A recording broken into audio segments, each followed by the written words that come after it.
ટકાવાળો ખોટી રીતે કમાઈને આપે તો ચાલે? અમે અન્યાય અનીતિને સારા કહેતા નથી અને તેનો બચાવ કરતા નથી. હું ના પાડું તો પણ તમે બંધ કરવાના નથી. આ દેશકાળમાં અન્યાય અનીતિનો જો નિરપેક્ષ વિચાર કરવાનો આવે તો તમારે દાન દયા ધર્મ બંધ કરાવવાનું આવે, જેથી આખા શાસનનો ઉચ્છેદ થાય. પૈસાથી થતા બધા જ ધર્મો બંધ કરવાના આવશે, કેમ કે દેશકાળ એવા છે કે આ બધું કરવું પડે છે. તેથી હું પૂછખાણ ના આપી શકું કે તારો અનીતિ કમાયેલો પૈસો ધર્મમાં નહીં વપરાય, પરંતુ તમારી નીતિ અનીતિની વ્યાખ્યા સમજવી પડશે. અત્યારે તમારી અનીતિની વ્યાખ્યા એ છે કે ઇન્કમ ટેક્સની ચોરી કરીને પૈસા કમાય તે અનીતિ કમાયેલો છે, પણ આ વ્યાખ્યા બરાબર નથી. તમારા ધોરણો જુદા છે, જ્યારે શાસ્ત્રથી નીતિ અનીતિની વ્યાખ્યા જુદી છે.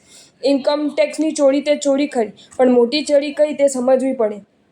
અત્યારે ઘણા કહે કે કાળું નાનું કમાઈ કમાઈને ધર્મ માર્ગે ખર્ચે, તેનો શું મતલબ? પરંતુ હું એમ કહું છું કે કાળું અને ધોળું એ કાલની પેદાશ છે. તે એક રાજ રમત છે. સરકારને પૈસાની જરૂર પડે એટલે બજેટમાં એક કલમ નાખી દે, સરકાર તરફથી બોન્ડ બહાર પાડે અને કહે જેટલાનો ખરીદશો તે બધા પૈસા ધોળા, એટલે એક કલમથી કાળું નાનું ધોળું થઈ ગયું. તમારા પૈસા કાળાને ધોળા બનાવવા અને ધોળાને કાળા બનાવવા તે એક કલમની જ રમત છે. આવી તો કેટલીય યોજનાઓ છે, માટે આ વ્યાખ્યા નીતિ અનીતિની કહેવાય નહીં. હવે શાસ્ત્રની દ્રષ્ટિએ અનીતિ કોને કહી છે તે સમજો. અનીતિ એટલે વૃત્તિ સાંકર્ય. વૃત્તિ એટલે આજીવિકા. તમારા બાપ દાદાના કુલ વંશ જ્ઞાતિ પ્રમાણે જે ધંધા ધાપા હોય તેના સિવાયનો બીજો ધંધો કરવો એટલે બીજાની આજીવિકા છીનવી લીધી હોય. કોઈનું ખૂન કરવું તે પાપ તેટલું ભયંકર નથી, તેના કરતાં તેની આજીવિકા છીનવી લેવી તે મહાભયંકર પાપ છે.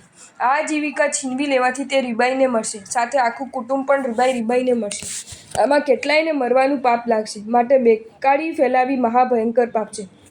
અત્યારે નવા ધંધા કઈ રીતે આવે છે? પાછા તેઓ લખે શું?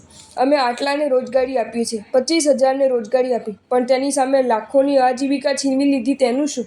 ડૉક્ટર, વકીલ કે નોકરીઓ કરવી આ બધું તમારે યોગ્ય ધંધા નથી, માટે અનીતિ છે. પછી ભલે તમે પૂરેપૂરો ઇન્કમટેક્સ ભરો, છતાં તે અનીતિનું ધન છે. શાસ્ત્રમાં કોણે કયા ધંધા કરવા તેનું બધું જ વર્ણન આપ્યું છે. માટે આવી પરિસ્થિતિમાં દાનનો પ્રવાહ બંધ કરાય નહીં, દુભાતા દિલે ચલાવવું પડે, કારણ અત્યારે સંયોગો જ એવા છે. માટે અમુક અનીતિ તો ન કરવી એ પણ એકાંતે ન કહી શકાય. યોગશાસ્ત્રમાં પૂજ્ય આચાર્ય શ્રી હેમચંદ્ર સૂરીજીએ લખ્યું છે કે સૌથી મોટી અનીતિ આ જ છે કે બીજાની આજીવિકા છીનવી લેવી. દેશમાં કરોડો બેકાર છે, જે લોહીના આંસુ સાળે છે. ભૂતકાળમાં આટલા બેકારો ન હતા. એક મિલ ખોલીને કેટલા બેકાર કર્યા. યંત્રવાદ ખોલ્યો તે મહાભયંકર પાપ છે. એક મોટર આવી, તેમાં કુલ કેટલા કુટુંબ બરબાદ થયા. આ બધાનું પાપ કોને લાગે? લાવનારને જ લાગે.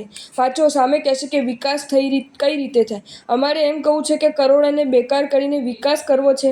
એક વકીલ મને કહે, વેપારીઓ લુચ્ચાઈ કરીને પૈસા મેળવી વધારે દાન કરે અને અમારું તો ટોટલ વ્હાઇટ હોવાના કારણે અમે થોડું દાન કરીએ, પણ તમારે ત્યાં તો આવા લુચ્ચાઈ કરીને વધારે દાન કરાવવાવાળાને આગળ બેસાડો છો. ત્યારે મેં કહ્યું, વકીલાતનો ધંધો જ અનીતિનો છે, અને તે સમજાવવાનું ચાલુ કર્યું તો પેલા ભાઈ સબક ખાઈ ગયા. માટે કયું નાનું વ્હાઇટ અને કયું બ્લેક તે સમજવું પડે. જો તમને આ વિડીયો ગમ્યો હોય તો આ વિડીયોને લાઇક કરો અને શેર કરો, અને આવા જ નવા વિડીયો જોવા માટે જૈન ફેક્ટ્સ એન્ડ સ્ટોરીઝની ચેનલને સબસ્ક્રાઈબ કરો. ધન્યવાદ.